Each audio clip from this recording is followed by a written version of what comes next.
Good evening, everybody. Hope everyone's well. Had a good weekend. Everyone's looking after themselves in these horrible times again at this moment. Right, guys. So, obviously, our game played today. Although we had some, players out with COVID, but as our game went on 2-2 with Spurs. It was an extremely entertaining football match, I suppose, if you're a neutral. Probably the game of the season so far with the Liverpool Man City game. But the problems in this game almost outshine some of the good football in this game. And this is a problem in English football at the moment that's not going to stop till someone does something about it. It's getting awful. It's worse every single game. And it weren't just today's game. Obviously, Man City and Newcastle earlier. I saw, apart from this game, I saw one of the most blatant penalties I've ever seen not even go to VAR. It's got to stop, guys, and we're going to talk about it because, it's 10 o'clock now and the game finished quite a while ago now, and I am still absolutely pissed off. Stay there, mate. Robbo's challenge, but not the Harry Kane challenge. Robbo was a red, but so was Kane. If Kane is sent off, it changes the game for me. Refs are incompetent. They are, fella. They are. This is what's. I am so angry. I mean, if I came on live straight after this, I'd probably be demonetised because I'm still angry now, but back then. But I was far more angry. I can't get it out. I am so right. As it says there, how Kane did not get sent off. Right? How did he not get sent off? It changed the whole of this game. Look, I've gone on TalkSport after this game. I've heard Spurs fans ring into TalkSport and say they got robbed. They got robbed of this game. They got completely robbed, and Spurs because of Liverpool's second goal, and and some people, Tottenham fans. I know you love your club and all that, but Jesus Christ, Kane's challenge was terrible and should have been a red card. They're coming on saying it weren't anywhere as bad as Robbo's foul. Look, Robbo's was a red card. I quite happily admit that. Robbo's was a red card. It was poor what he did. I mean, it was after we just conceded the goal and he was frustrated and angry and he kicked out. It was poor. He knows it was poor. Everyone knows it was poor, and it was a red card. There's not a Liverpool fan. I've not seen a single Liverpool fan yet who don't think it was a red card. For Robbo, we all admit it was a red card. But saying that Harry Kane's is not a red card, for starters, he has left the ground. He is stretching, reaching. He has got his studs up, and his foot goes through Robbo's leg. Fortunately for Robbo, he's not standing. If Robbo had his foot planted at the time, it would have broke his leg. No doubt about it. It was a disgusting challenge. It weren't even taken to VAR. But the ref didn't even get told to go and look at it because we might think that's a bit dangerous. VAR were obviously looking at it because we were getting the camera views as well. And there was a pause in play. So they were obviously looking at it. And how they didn't go to the ref, Paul Tierney, go and have a look at that on the monitor because we think that might be dangerous play. You have the final say. Didn't even do it. And obviously, Harry Kane's still been on the pitch. This is after the 20-minute mark, was it? And obviously, Harry Kane's still been on the pitch, their best player. It's going to, do good for Tottenham. And I've got nothing wrong with Tottenham. I've got nothing wrong with Tottenham fans or anything like that. But if anyone can come on this show or any show and tell me Harry Kane shouldn't have been sent off, I just don't know what you're watching. I really don't know more. I really don't know more. I'm going to go through all the incidences in this game because there's quite a few, and then I'm going to get to the rest of the game itself. So we got that. Then we got the penalty on Jota. Now, how this has not been seen, I don't know. I have no idea how he could not see the foul on Jota. I literally can't. I don't understand it. I just don't understand how he could not see the foul on Jota. I mean, he's standing behind it. Paul Tierney is standing behind the incident, and then he has the nerve to say that Jota was slowing down to stop to take the contact. That's why it went a foul. I've never had so much shit in my life. Jota's going at speed into the box. He's got into the box. He needs to slow down to take the shot. And he's not even actually stopped when he gets barged in the back. He's actually still moving, just not obviously that quick, because he's about to take the shot. So he's slowing himself right down and pacing himself. It's a complete and utterly disgusting challenge by, was it Royale, Mr. Quarter Pounder? It was just a needless barge in the back. It just barged him in the back. You know, there was no need for it. So even if he did slow down to stop, right, and take contact, why is the defender still smashing him in the back?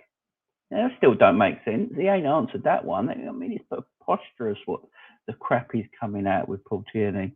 You know, and then VAR, and then VAR don't even get involved. And they apparently looked at it and then said, no, that's it. There's no penalty. It's what I say.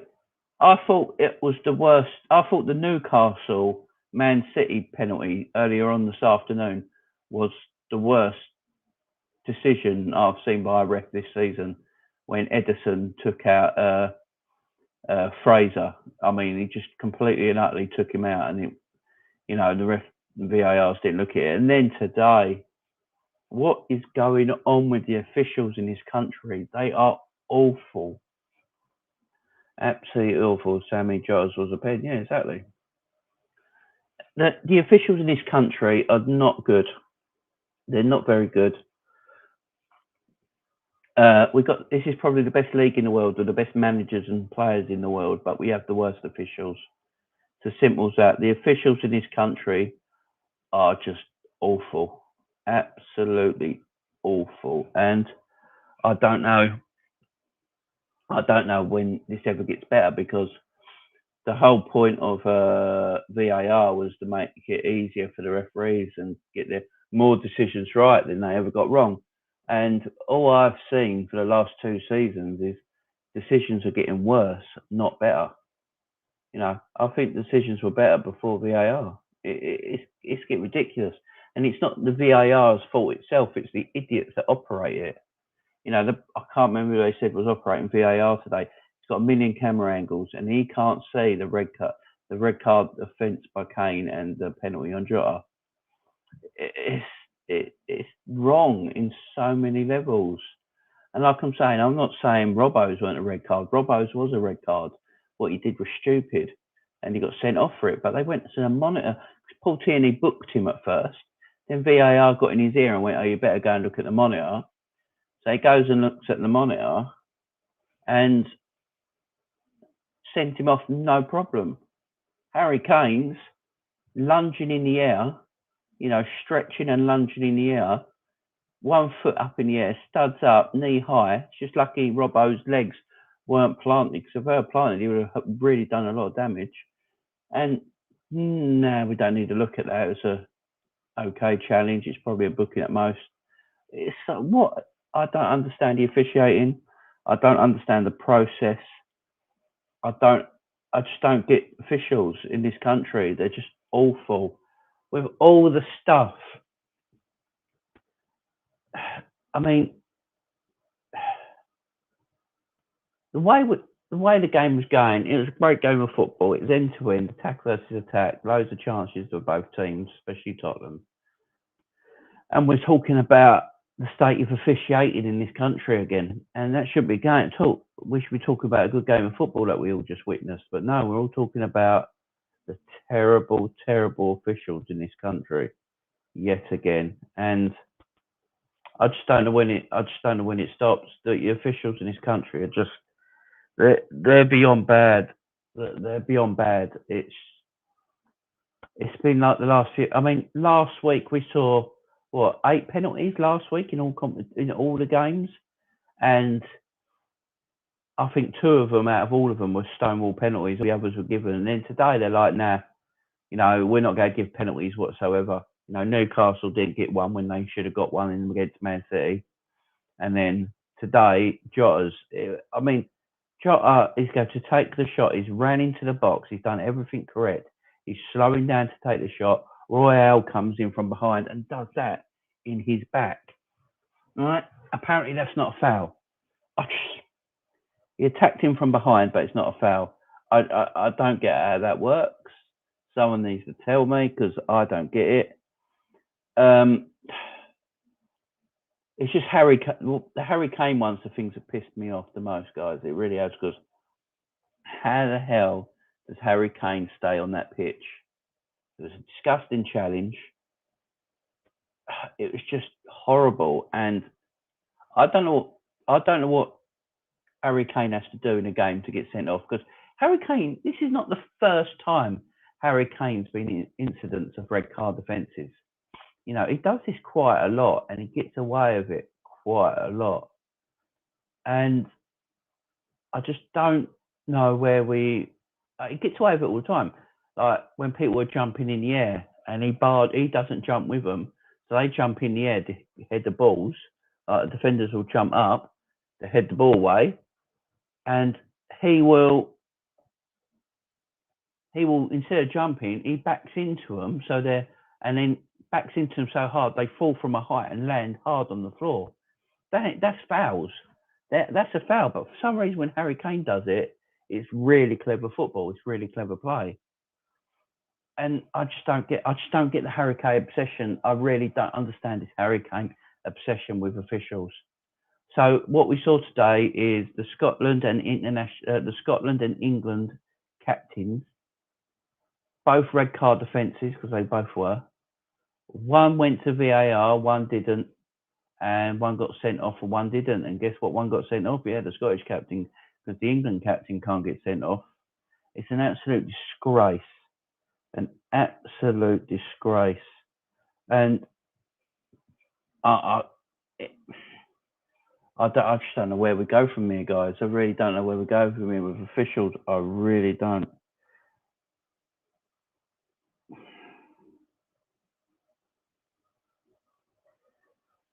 It's just getting worse. It's just getting worse with these officials. They're ruining the game. Because, as I said, this game today was a great game of football, end to end. If you're a neutral watching this game today, you're watching one of the games of the season so far, probably. And it was such a great game of football, especially with all the crap we're going through at the moment with COVID, games getting postponed, left, right, and centre. Not just in the Premier League, in the Championship and the lower leagues, they're all losing games. And this was a great advert for the English game. And then the refs do their fucking best to cock it up all the time. Sammy, the refs are bad. Newcastle show a clear penalty. Yeah, exactly. When Fraser got taken out by Ederson. I mean, literally got taken out. It was awful. That's what I'm saying. And I thought Newcastle, in that game, Newcastle were actually playing quite well. I know they were 2-0 down, because most of it down to their own silliness. But apart from that, they were doing quite well. Man City weren't, fantastic. And in fact, Newcastle got that penalty. They're back in the game. Right back in the game. And last week, Man City got the lucky penalty against Wolves when it hit their ribs. And the ref gave a handball. And that was Paul Tierney. I mean, John Moss on it. John Moss, yeah. It's just, I think Paul Tierney was involved for it. It just tells you I think they're terrible referees. They're not all bad. I don't mind Mark Oliver. I think Mark Oliver's a decent referee. But there ain't many more than that. There ain't many more than that. There's a reason why FIFA and UEFA don't employ British refs at World Cups and European Championships recently. They're not invited.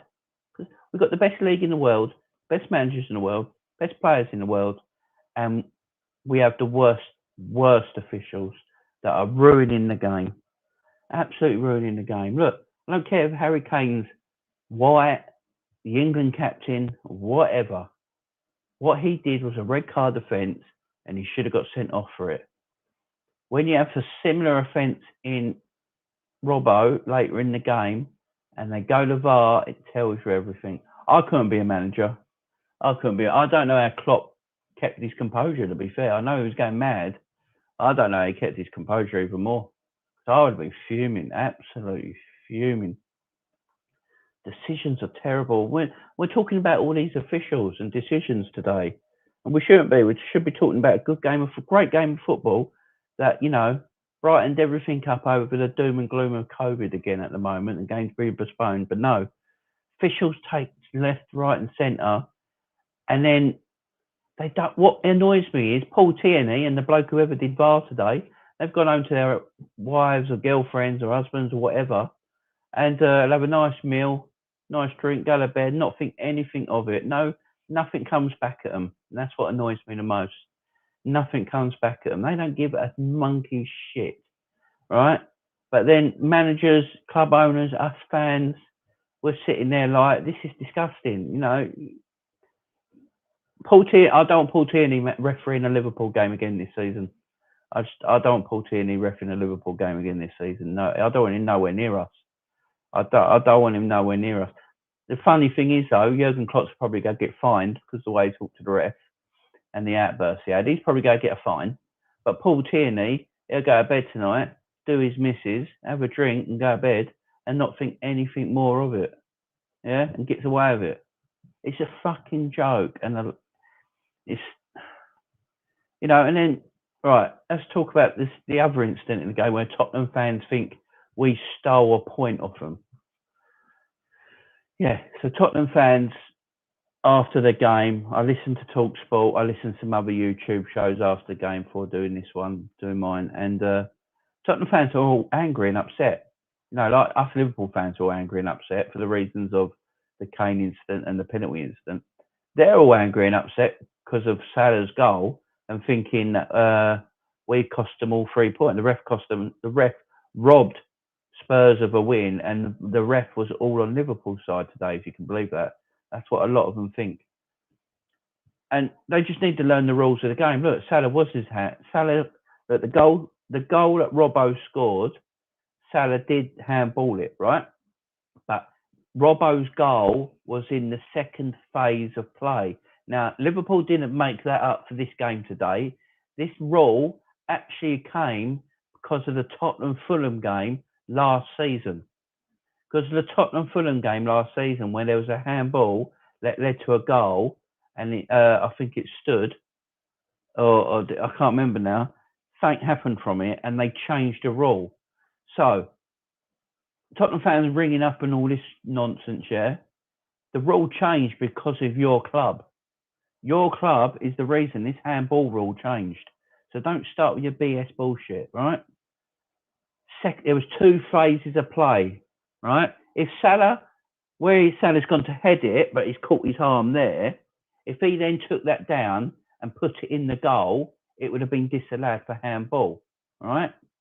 But because the keeper then saved it, you've got another phase of play. People need to learn the rules of football before you go on YouTube and you go on radio shows and you fucking sprout your bullshit, yeah? I'm fucking getting pissed off now. Tottenham fans, listen.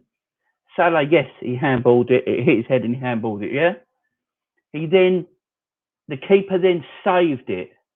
Because he saved it and the ball's gone out wide, right, and the game's gone on, that is another phase of play. That is why the goal stood, right? It's a legal goal in the rules. Liverpool didn't make the rules up just for this game. So get over yourselves, right? And the reason the rules changed is because Tottenham and the Fulham game last season. So these rules have changed because of you guys. Learn the rules.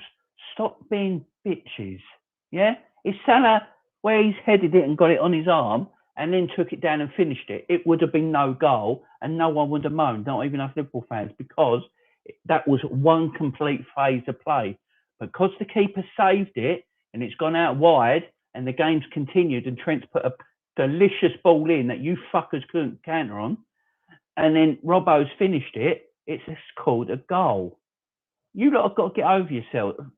Like, Liverpool fans admit that Robbo's was a red card. I admit it was a red card. Harry Kane's was a fucking red card and it was disgusting. Because he's England captain, he gets away with it. And I'm getting sick and tired of it. And I don't like Harry Kane. I never fucking liked the bloke. I can't stand him. After the match, he has an interview after the match, don't he? I don't know if everyone saw that. And he's laughing and joking. I thought it was a good tackle. Yeah, I thought I got the ball. Dribble. Fucking prick. I can't stand the bloke. He's got a reputation for this as well. When players jump up in the air and he backs into them, he doesn't jump with them. He backs into them on purpose, fouls them, they fall down hard on the floor. You know, people have been calling him out for this for the last few years. But everyone goes, nah, it's Harry Kane. It's all right. He's England captain. He's doing smart stuff. Fuck off. I've had enough. It pisses me off. Absolutely pisses me off. I can't stand him. And coming out after the game. That what angered me the most. He come out after the game and he could... Robbo's on Twitter. I don't know if anyone's seen it. Robbo on Twitter has gone, what I did was stupid and I should have got sent off. And then he's obviously gone into detail saying, but I shouldn't have been the only one. But at least he's admitted it. Harry Kane goes on telly with his fucking speech issue, fucking making a laugh and a joke about it, basically, taking the fucking piss. You know, he knows what he did. He went in the air, foot up, studs up. If Robbo's feet were planted at the time, he probably would have fractured his leg. And he's sitting there, he's standing there in an interview laughing and joking about saying, I've got the ball. The ball was nowhere near. It was disgusting. The man's disgusting. And as I say, he's got a reputation for this. He dives all the time with minimal contact. But when Mo Salah does it, he's called a diver. When Harry Kane does it, he's called very clever. Great play by the England captain. Blah, blah, blah, blah. I don't give a shit about England. Let's get that right. And I don't give a shit about Harry Kane. Fair is fair. Robbo, as I said, was a red card. I've got no problem with Robbo's red card. All right? What he did was stupid and petty. We just conceded a goal for 2-2. He felt bad for it. He thought part of the problem. And he's kicked out. Yeah? Got no problem with it. Absolutely no problem with it. My problem is the officials not doing their job. So the England captain, Scotland captain, both red cards. Yeah? What one got sent off? Scottish captain. Surprise, surprise. Yeah? I can tell you right now, if Son did that challenge today instead of Harry Kane, Son would have got a red card. Guarantee you. I guarantee you VAR would have gone to Paul Tierney, go and look at the monitor because, you know, we think Son's it's a dangerous challenge and should be a red. And they'll go and look at the monitor. But because it's Harry Kane, the VAR are like, what do we do? Looking around at his mate next to him watching VAR. Yeah, John, what should we do? Kane's obviously committed a red card offence there. You know, I can't send him off. He's the England captain. You know, they'll come after me. What the fuck am I going to do? Pretend you didn't see it. Okay. Paul? Yeah, unfortunately, we was in the toilet at the time, so we didn't see it, so you've got to go with your on-field decision. I'm sorry. Yeah, fuck you. Oh, I can't, I'm sorry. I can't stand the officials in this country. I really can't. Fucking can't stand them. They ruined a great game of football as I'm concerned. This is a fantastic game of football that we should be talking about more than these pissing incidences. Hey, you don't see the penalty. Hey, you don't see the Harry Kane red card. Right, and as I said, the Liverpool second goal, yes, it was handball, and if Mo Salah took it down at the time and then scored it, it would have it would have been no goal, and I wouldn't have complained because I know the rules, right? It did touch his arm, but that was the first phase of play. The keeper saved it, pushed it out, and the game carried on. Hence, that's the second phase of play. So the handball didn't happen in the second phase of play where the goal is scored. So it's illegal goal. People got to know the rules. It's ridiculous. You know, Tottenham weren't robbed of anything. Absolutely nothing. What Tottenham were robbed of is players that can't put the ball in the back of the net.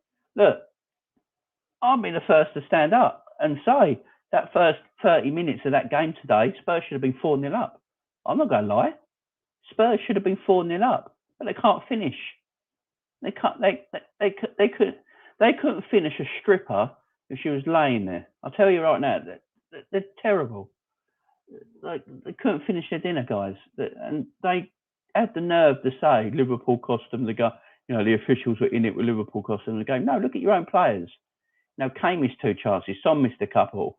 Dele Alli missed the biggest chance of all. You know, stupid Dele Alli's probably got rainbow hair, and probably got rainbow dandruff. It does my head in. It's a great game of football. A great game of football. And, you know, I'm going to stop going on. Let's get some of your comments. John, ref was a joke, Jamie. Yeah, mate. As you can tell, I agree. We should have a clear pen yet, certainly. Was hoping Link would be up. Sick of the rest of the best league. I can put the link. I can put the link up, John. Don't worry about that. We'll do that in a minute. Sick of the rest, the best league in the world, the worst refs, real. Yeah. Sammy, game was amazing. It was an amazing game, but we can't talk about it because the officials in this country. Bar Sun goal, Allison was great. Yeah. So, John, if you're still about, I'll put the link up in a minute, mate. And for anyone else who wants to call in and rant. So, let's get to the actual game, right? Let's get to the actual game. I'll go chill out a bit. All right. So, Liverpool obviously came to this game with a limited midfield. We've got no Thiago, no Fabinho, no Hendo, no Curtis Jones. So we've got 4 midfielders out of this game already, all either due to COVID or illness. Hendo's just got a cold, apparently he'll be fine. Fabinho, Thiago, obviously got COVID, and so is Curtis Jones. Obviously, we know Virgil van Dijk's out with COVID at the moment as well. So we're coming to this game a little bit depleted in the most important area. Now, if everyone watches my channel, they will know that I've been saying from time now that Liverpool are sloppy defensively because of the midfield. Now, when we got Thiago and Fabinho playing every week in our midfield, we hardly concede chances or concede goals. Yes, obviously Virgil's massive because he's better in everything we got, because he's better than anyone in the world in his position. So you are going to obviously miss Virgil. But Matip and Kanate are 2 very good centre-backs. You know, so I've got no problem with that. What it is, when you play a midfield of Milner, Tyler Morton, and Naby Keita, you've got no defensive stability there. Milner ain't got the legs no more. Naby will press, but this is his first game back after weeks or months being on the sidelines. And you expect him to come in and have to play 90 minutes and be top notch. It's not going to happen. And Tyler Morton, the poor sod, he's a 19-year-old boy who's playing his second or first Premier League game ever against a very good Tottenham team. And, you know, he's going to really struggle. So we had no defensive ability in that midfield. Yeah. Obviously, we had the front 3, the 3 amigos, and then our fullbacks are fantastic. I know Robbo got sent off, but Robbo, for me, was almost man of the match. He might have been man of the match and he got sent off. But, Trent. I can't get started on Trent because that man is outrageously good. I think we just take Trent for granted now. But, man, his passing ability is, I don't think there's anyone better in the league than Trent Alexander-Arnold at passing. I know De Bruyne is a fantastic passer of the ball. Don't get me wrong, but I think Trent's overtaken him. I think Trent's passing ability is as good as I've ever seen. His passing ability is amazing, but we take him for granted because he's our Trent and we see it every week. But don't take him for granted, guys. Trent Alexander-Arnold is generational, and there's nothing else like him as a right back in world football. His passing ability is disgusting. It's so good. Oh, LFC Aaron in the house.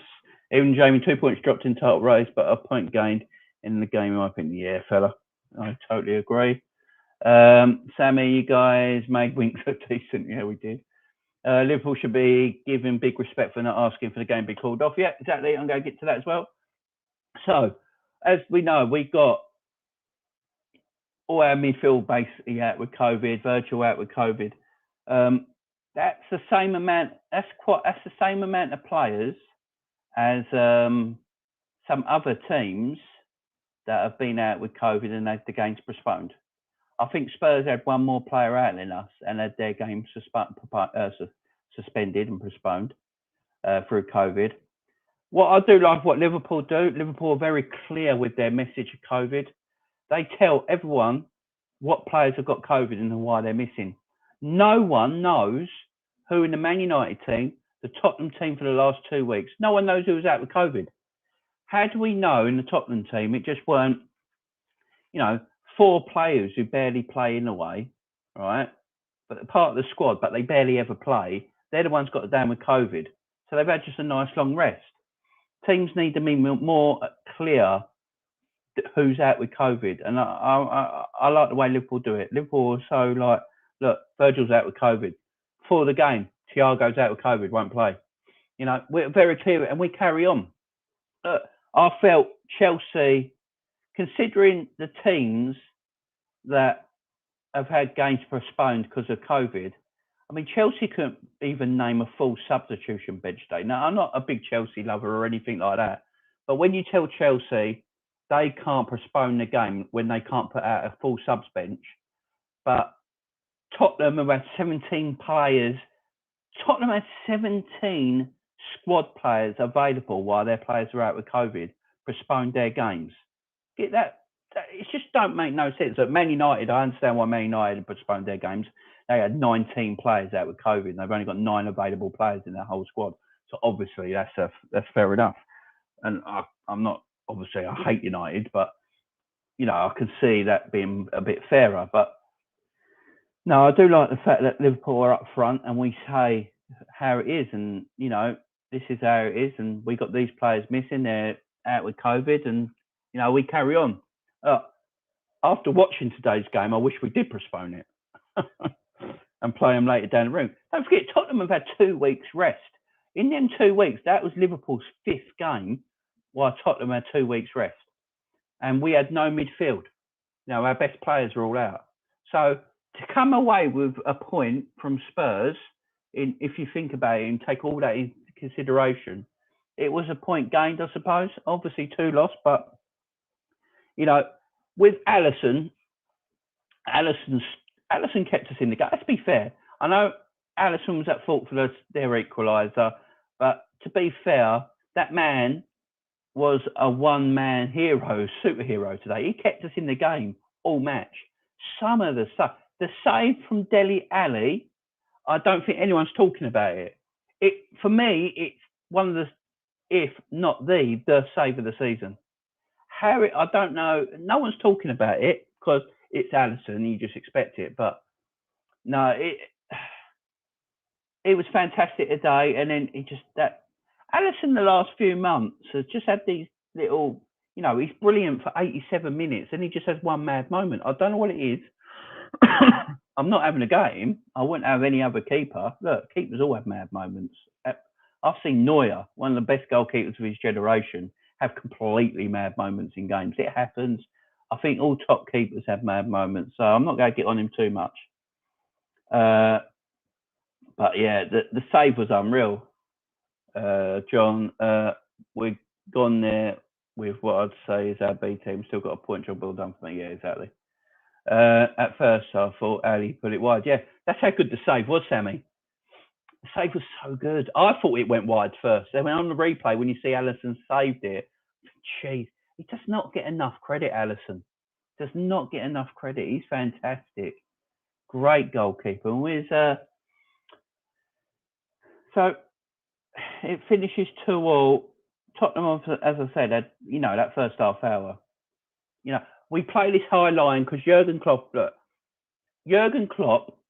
and Pep Guardiola don't have a game B. They don't have a B game.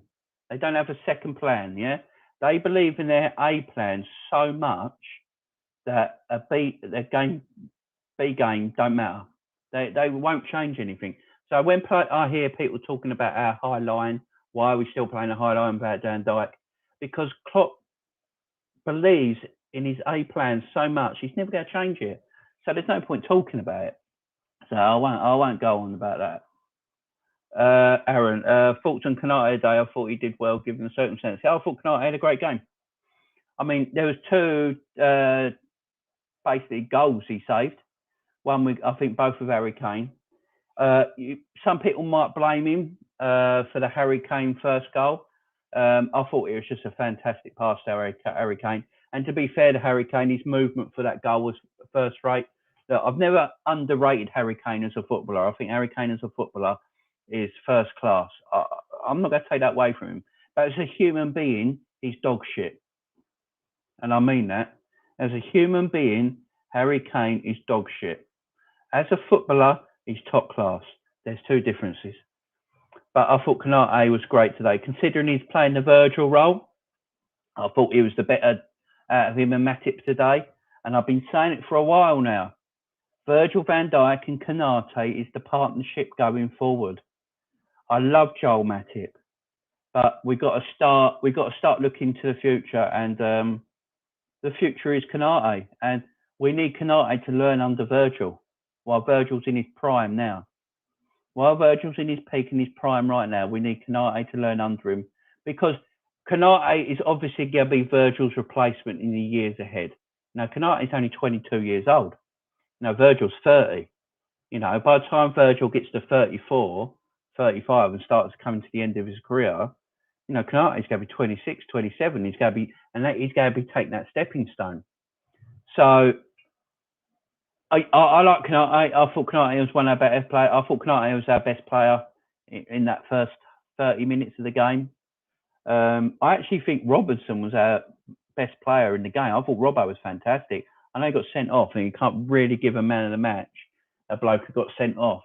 But I thought Robbo was fantastic today, absolutely fantastic. But Konate, absolutely great for me. Konate played well for me, yeah, John. That's what I'm saying. Your man of the match, yeah, I wouldn't disagree. Great, Jamie. Cheers, Aaron.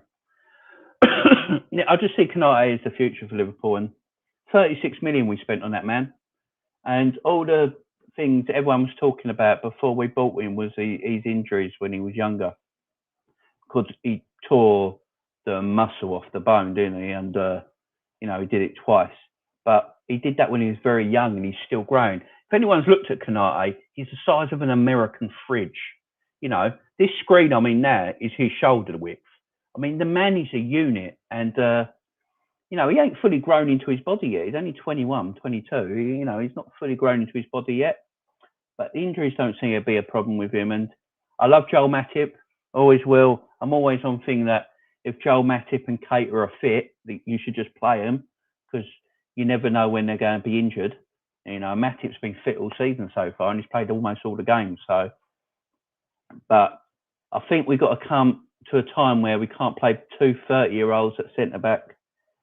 Matip looks a little lost without Van Dijk, I'd say. The couple of games that Matip's played now without Van Dijk, I think Matip looks just a little lost without him, where I think Konate looks a bit more like the leader out of the two. Like he's the one taking charge. And I think Klopp's got a decision to make soon. I really do. And I can see him coming in. I thought Mane was great the first half. Yeah, Mane was fantastic. Look, people that keep dissing Mane all the time, I don't understand it. Look, Mane is one of them players that Mane don't know what he's going to do half the time. How are we meant to know what Mane's meant to do? He's just one of them players. He works on instinct, Mane. He works on instinct more than any of the players in our attack. And as I say, he don't know what he's going to do half the time, and he just does it. I thought he played well today, Mane. I really did. He went out of it a bit in the second half, drifted out the game a tiny bit, but especially in that first half, I thought Mane had the really. It was probably apart from Jota, our best attacker. Now we've got to talk about Mo, right? We all love Mo. I love Mo. He's not just king of Egypt; he's king of the world, as far as I'm concerned. King Mo of the world, not just Egypt. The man's God in my eyes. Everyone can have a shit game. Everyone can have a shit game. He had a shit game. Simple as that. There's nothing really to talk about. He just had a bad game. It just wasn't his day. We all allowed it. I've seen the best players in the world have bad days. I've seen Messi have a bad day. I've seen Ronaldo have a bad day. I've seen Neymar have a bad. Well, I've seen Neymar have a bad day every week, to be fair. I've seen Mbappe have bad games. Salah's allowed a bad game. He didn't perform. Wow. He'll be back next week. So I don't understand. I mean, I've seen people slagging Salah off that, it did turn up when we needed him and all that. Shut up. Just shut up. He's had a bad game. He'll be all right. I'll take 7 out of 10 for Mane all day long. He's amazing.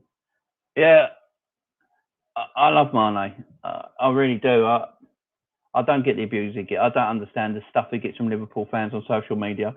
Then again, on Twitter, I don't know how many of them apparent Liverpool fans are actual Liverpool fans. I really don't.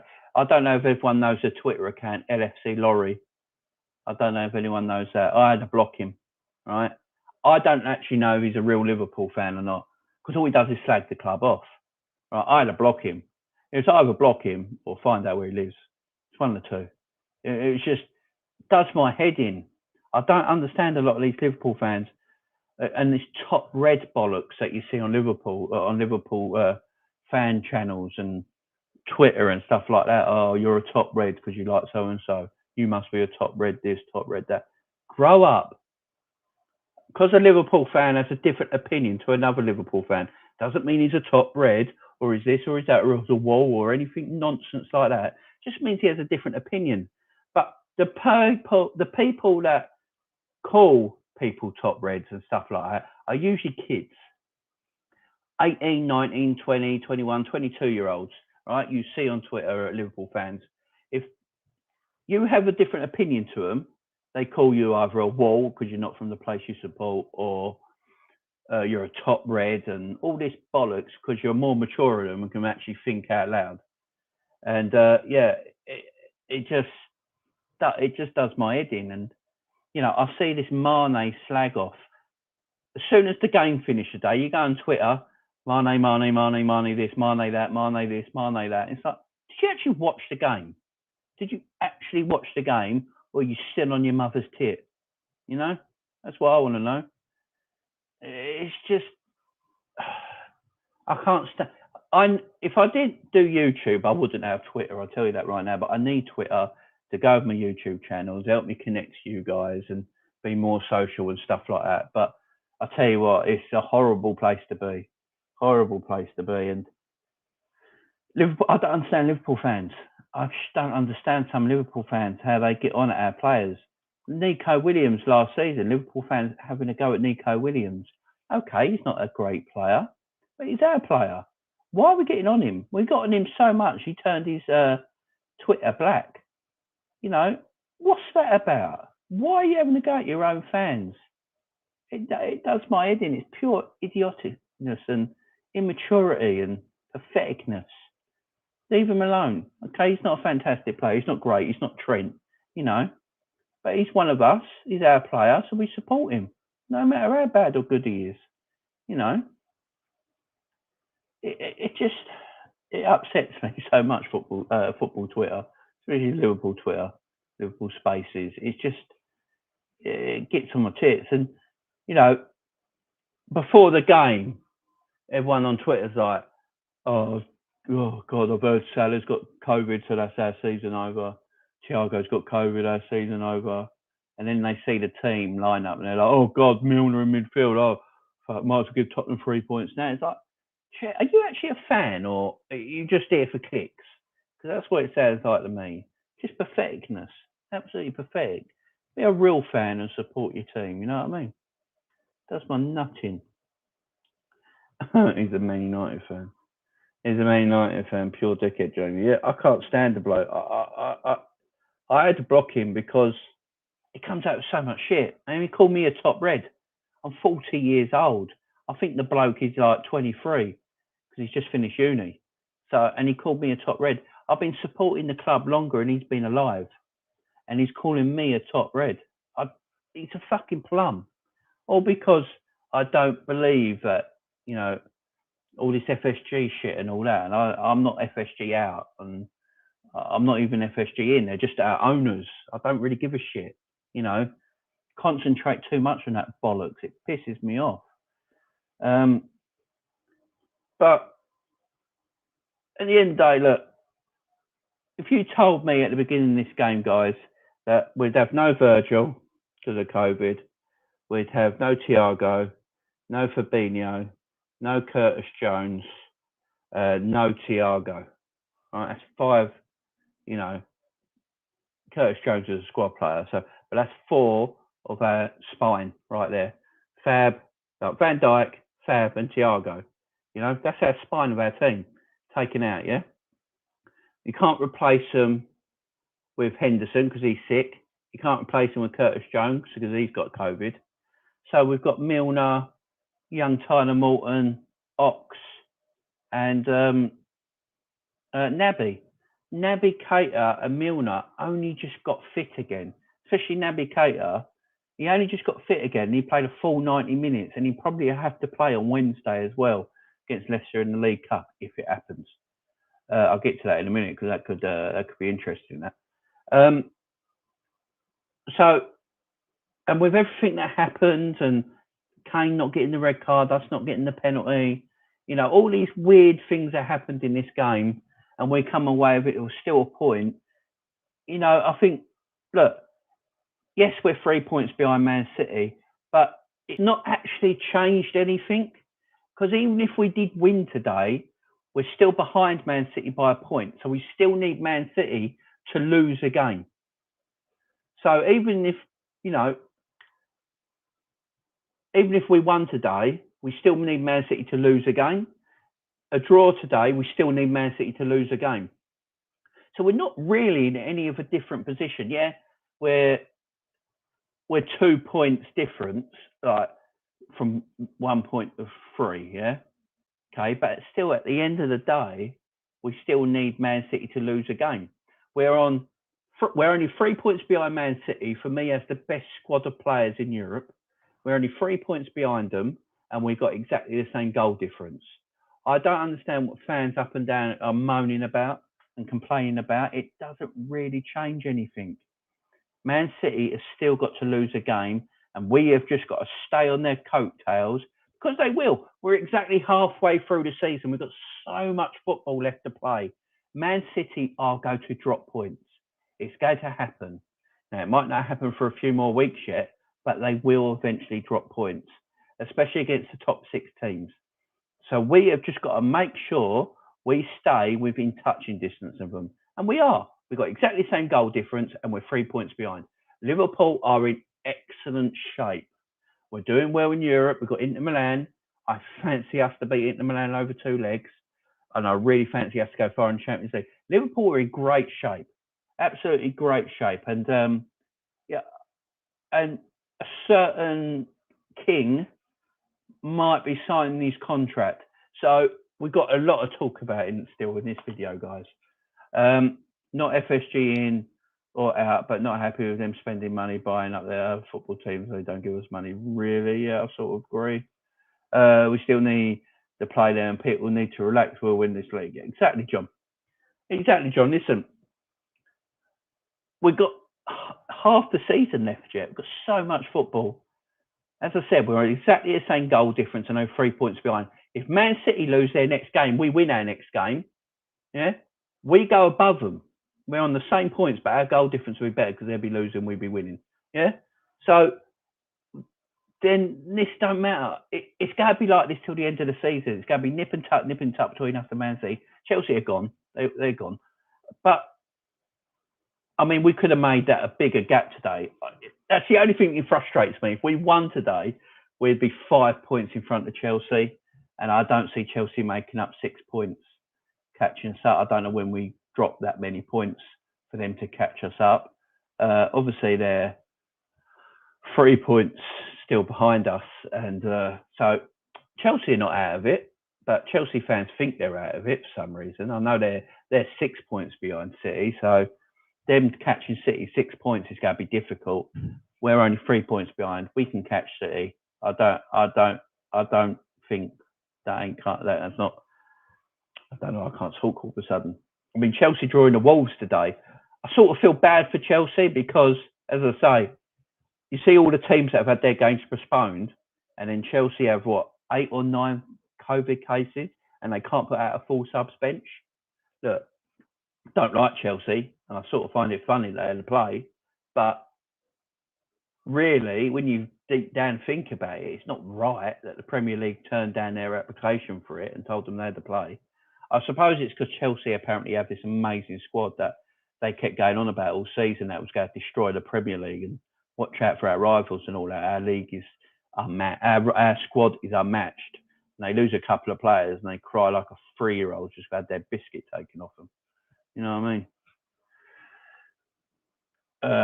John did say it. Told you all season, mate. Chelsea are done. I'm going to keep. John, you might just be right, fella. You might just be right. I mean, a lot of Chelsea fans are saying they're in a top 4 race now, not just a league or championship race anymore. I mean, Arsenal are just behind them. Arsenal win their next game.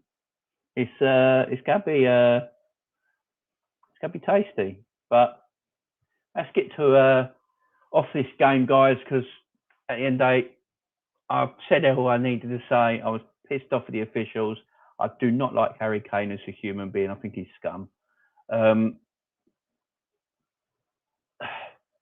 officials are the worst in the country. We have the best league, the best players, the best managers, but the referee in this country is the worst I've seen in Europe. We've got 2-2 against the Spurs team. That is a top 6 rival at the end of the day. It's away from home. We didn't lose. For us, it's a point gain. For Spurs, it's probably 2 points dropped since they're at home. So I think it's a decent result. We move on. We got Leeds on Boxing Day. If that game goes ahead and there's no more COVID cases, we should smash Leeds to bits.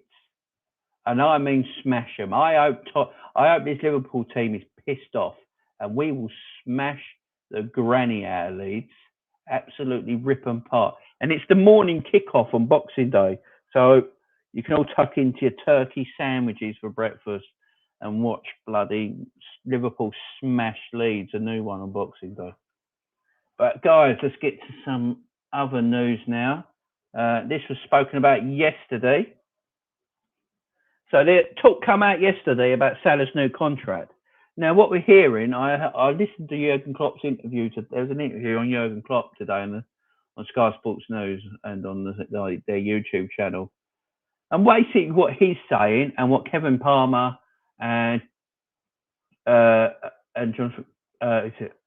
Jonathan Pearson, a lot of other, David Oystein and a lot of others are now coming out, especially when the reporters from The Athletic are coming out now, basically saying, yeah, I'll put it up 1 minute, John, after I've spoke here, fella, about this, and I'll put it up.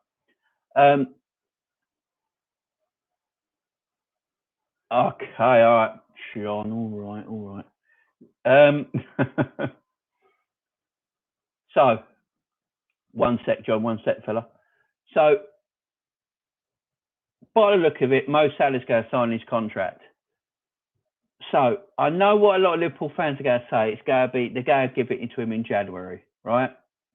Because FSG are tight and cheap and so forth and so forth. That they may be, right?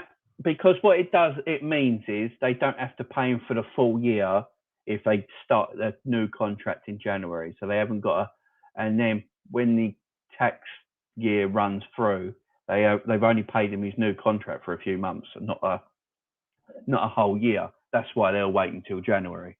So yeah, they're tight and whatnot. Yeah, okay, I can live with that. At the end of the day, they're going to give him this new contract. By the looks of it, all parties have seemed quite happy with it. Apparently, all this talk about 400 and 500 grand a week don't look like it's going to be the case. It looks like the case is going to be around 300 odd thousand a week, 100,000 more than he's on right now. But he's going to get a huge signing on bonus, and that looks like that's what's going to tip the scale over on this contract. The signing on bonus, by the sounds of it, is going to be massive. The contract itself is still massive. I mean, if it's reported between 320 and 350 grand a week, which he's going to sign for like 4 years. So the rest of his career, basically, he's going to be at Liverpool. I mean, 320 and 350 grand a week is massive, stupid numbers, yeah? But a lot of people think he should be on the 400 and 500,000 pound a week. But as I have been saying for ages and ages now, if Mo Salah is happy at 350 grand a week, and his agent is happy, and he's getting this massive signing on fee, apparently he's going to break records, this huge signing on fee, that's going to be a nice little... Then why are we all moaning? Why are we moaning saying he should be on 400 grand a week? It's so cheap by FSG. If Mo Salah's happy taking that contract, we all should be jumping for joy and thinking it's actually great business by FSG. If this is Michael Edwards' party piece before he leaves, we should be thinking, they've actually played a blinder. They think, they've actually played a blinder. The link's up if you want to call in, guys, and talk about anything today. You can rant about the officials, the game, what's happened in the weekend, COVID, Salah's contract. Ring up, mate. Ring up, guys. Anyone in the chat, ring up, call in.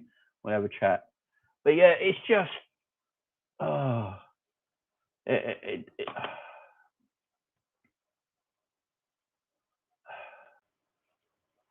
let's get John on. All right, John, my man. Hey, man, how's you? Yeah, I'm good. In terms of Salah's contract, I agree and disagree with what you said. Yeah. Go for it, go. If FSG is going out to buy another football club, yeah, to buy a hockey team, no, what's hockey team? They want to buy it. They want to buy the Penguins, don't they? The ice hockey team. Right, to buy them. Now they're trying to buy a football club. Yeah, but they're skipping and scraping on Salah's contract. Yeah, I know what you mean. But the one player, if he leaves Liverpool, Liverpool are we can't compete for league without Mo Salah. No, of course not. Look, if Mo Salah, as I said though, if Mo is happy with this contract, and if Mo's happy with this contract, the rumours is it's between 320 and 350 a week, and he's going to get a massive signing on bonus. That's the rumour. No, if he's happy, then I'm happy. Yeah, exactly. I'm not bothered. But the point is, why is FSG, I know they scrimp and save. Yeah, they do scrimp and save. Why are they taking so long to sort it out? Because it should be done last season. Yeah, because they are tight asses. Look, I'm not FSG in. I'm not FSG out. I can see bad points of their ownership. I can see good points of their ownerships. I don't think I'd rather them as owners than Man United's owners or things like that. But I would, but they are tight. Look, they are tight. I'm not going to disagree with that. They are tight arses. They totally are. They got long pockets and short arms. But at least with Man U owners spend money.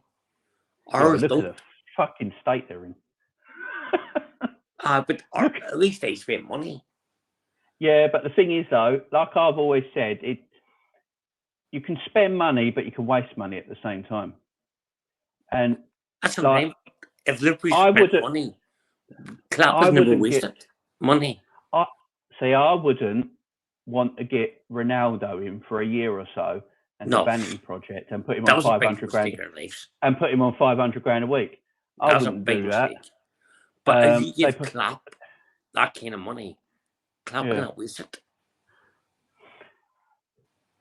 It's so difficult because look, I mean, we all know their thing is buy and sell. Like whatever you sell, you can use. But I find it so hard with FSG because I don't completely hate them. Yeah, there's things they've done that are stupid, like trying to copyright Liverpool. That's stupid. For me, I was dumb.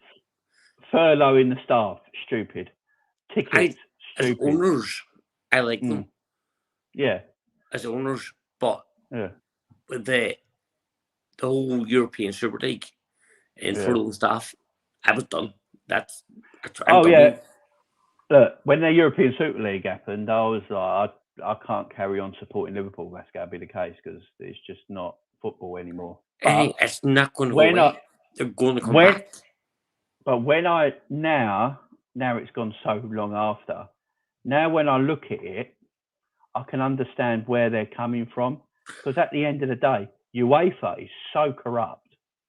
UEFA is so corrupt, and the money. It all comes down to money, don't it? And basically, what it is with UEFA hold on to billions and billions of dollars, euros, and they don't spread it around the European teams. And that's what they're meant to do. And they keep hold of it. So they were like, well, stuff that. We'll just do a Super League where everyone gets all this money. Look, Super League's stupid, but I can understand why they did it. And it's not going to go away. It will happen one day, obviously, because there's too much money in football. Too much money in football now. At the same point, should FSG get that away with what did the Liverpool club? I mean, they nearly ruined Bill Shankly's legacy. Yeah, they did. I mean, they're not the only owners, are they? I mean, Man City and Chelsea should have been nowhere near the Super League. You know, they don't need the money. But the reason Man City and Chelsea accepted to go into the Super League is because they didn't want Liverpool, Man United, and Arsenal getting richer. That's the only reason. That's why so they're just as bad. I mean, look, if you become a billionaire, you can't actually be the nicest person in the world because to become that rich, you've got to have a bit of nasty shit. You've got to be a bit of a shit, ain't you? Like I'm a really nice guy. I can never be that. I can't sack people, do dirty deals or anything like that. So I can never be a success. But to be like that, you have got to be a bit of a shit. And you just got to factor that in. But with this Salah contract, look, I think social media makes things a lot worse than it is, saying that Salah wants 400 and 500 grand a week and wants this and that. But Salah, my biggest problem is Salah came out in an interview saying, I want to stay.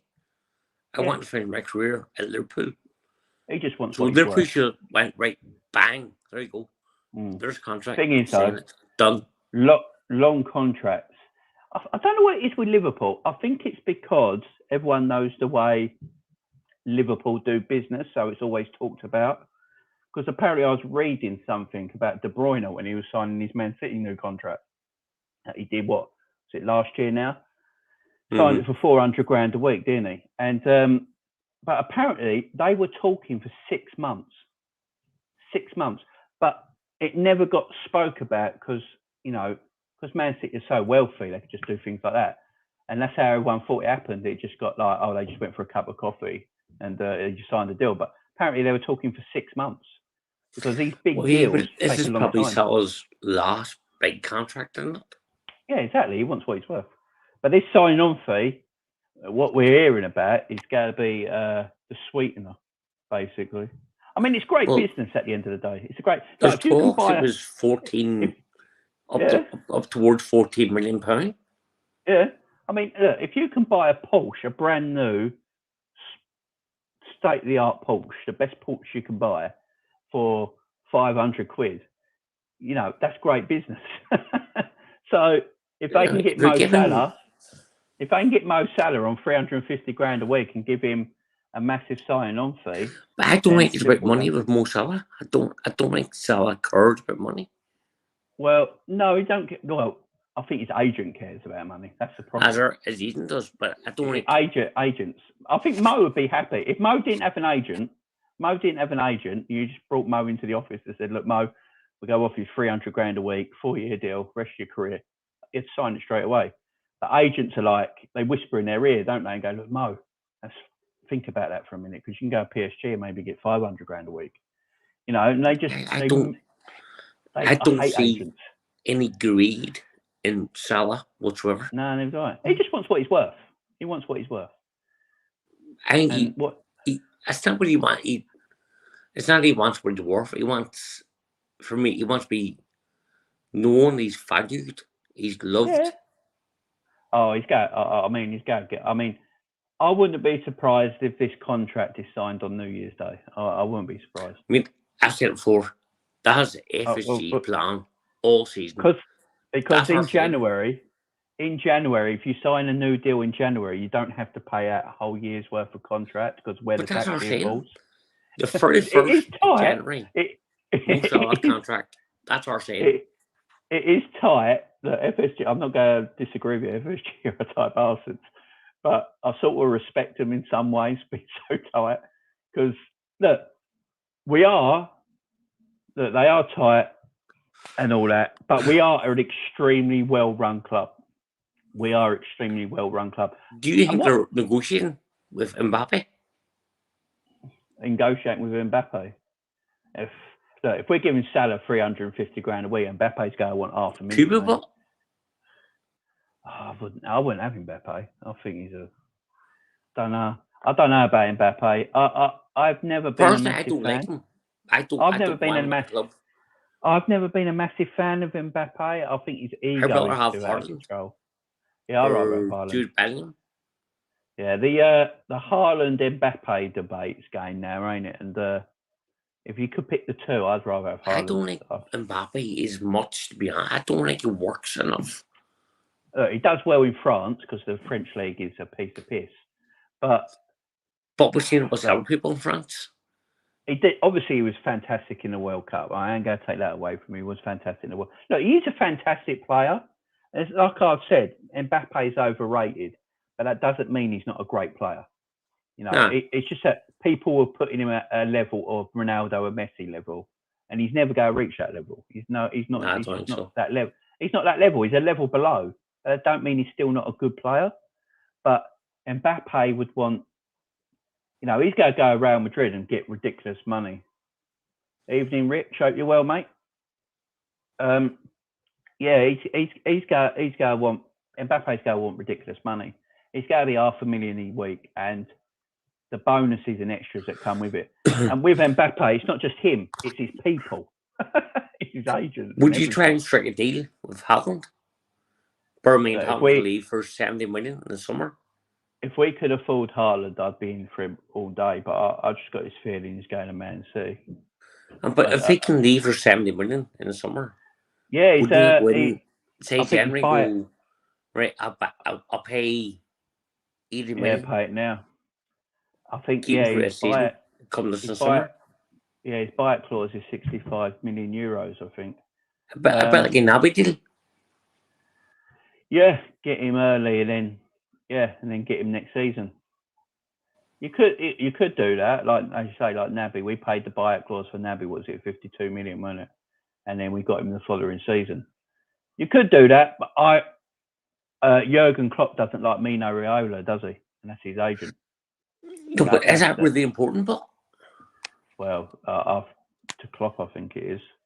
I mean, we heard Klopp today talking about, what was it yesterday? Talking about he won't sign a player unless they've had a vaccination. I think Klopp. I mean, personally, I think he's right. Yeah, he's correct. I mean, his talk about vaccinations and how to deal with it in this country is better than anything Boris Johnson's come out with in the last 2 years. The general action, I fucking clap. I'm putting Clap's name on the sheet. It just makes more sense. But the thing with the Premier League, I say I ain't spoken about yet. The thing with the Premier League, all these games getting called off left, right, and centre. You look in Europe. So in Europe, COVID cases are just as bad in Europe as they are in this country at this moment in time.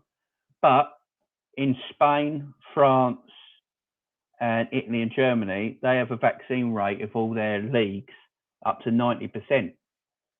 In this country, it's 62%. And they're not getting games called off. So that is the big problem. That's the major problem. And but in Scotland ain't getting games called off. No, they're not getting no games called off. I live in Glasgow, and there's not one game called off. And you can't tell me there's no COVID cases in them teams. There's gotta be. And no, but there is COVID. But the new variant in COVID in Scotland is it's just ravaging everywhere, isn't it? Yeah. But why Scotland games not getting called off? Because they got a higher vaccination rate in their league than the Premier League has. This is the thing, because what they're saying is if you got in Italy, Germany, Spain, and France, especially I think in Italy, they got a vaccination rate of 94% in their league. Yeah, I don't think it is. And up in Scotland, the players are more strict. Yeah, I think they look after themselves better. No, this is the problem in England. We have too many flash bastards who want to go out clubbing and stuff. Like I think it was on. I was watching ESPN, that ESPN FC program. I was watching that, and is it Julien Laurent? The French reporter. Mm-hmm. He was talking on there yesterday, and he was saying he knows for a fact that there are a couple of clubs, London-based clubs, a lot of their footballers go nightclubbing and everything still all the time. They're not vaccinated. This is the problem. It's social. The Premier League, there should be a law in Premier League saying you cannot go out nightclubbing. You're not allowed to do this. They earn enough money for the owners to tell them that as well. Because they can go to them. If they go out doing that, the clubs should pay them a month's wages. You're picking up 200 grand a week. For us to pay you that 200 grand a week, we have every right to tell you. You come to training, you do your training, and then you go home, and that's it. You don't get out. If you go out, you're moaning. There's no bitching and moaning because I don't barely go out no more. Me and my wife. I've got 3 kids. I've got 3 kids. I just want the kids to have a good Christmas. I don't want anything to come home for Christmas and stuff like that. I want everything to be nice for Christmas. So me and the wife and the kids, we go out if we really need to, do a bit quick Christmas shopping, do the food shop and stuff like that. But then we come home because we want to have no virus in the house and have a blinding Christmas. See myself, my missus, she's disabled. Yeah. And she had COVID last year. She was in ICU. She was on a ventilator. She was really ill. Yeah. So she was. So You've seen it firsthand. Yeah, exactly. You've seen it firsthand. I go to the shop, give her a need, and straight back home. Yeah. You've got to look after your loved ones, and Premier League players, I think, need to start doing the same sort of thing. I think they need to just have some responsibility. Look, I don't care if you're a 23-year-old lad who's a professional footballer, top health, top fitness. Yeah, you get COVID, you're not guaranteed to just shake it off. No, look at Kimmich at Bayern Munich. But he's in a lung problem, isn't he? Yeah, he got a collapsed lung, ain't he? He's got a collapsed lung, so he's out till the new year. He's actually that's actually life-threatening. Yeah, but he refused the vaccine.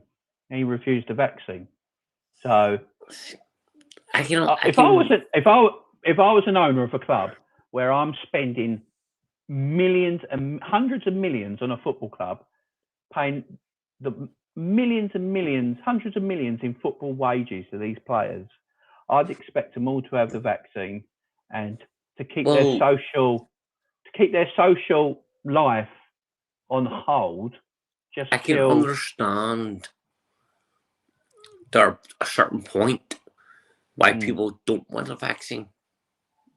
Oh yeah, of course. Because for me, I believe in the vaccine 100%. Yeah, same here. But at the other side of the argument, it's been rushed through way too quick. Yeah. There's not been enough research on the vaccine. I mean, I can see people's things on that, but then I mean, let's say. But then it's experts. Yeah, exactly. That's Look, their job. my daughter, she's 5 years old, my eldest, and she's got basically one lung, right? She's basically got one lung, right? And she's sorry, mate. And that's all right. She's like, you wouldn't know it if you saw her. You know what I mean? She just looks like a normal 5-year-old. But she has a ventilator that she uses, like an old ventilator, a CPAP machine that pushes air into her chest. Yeah, she uses that every night to go to sleep. If you don't use it, she's got no energy the next day. All right. So you wouldn't. But if you saw her messing around, playing around, she just looks like a normal kid. You would never know.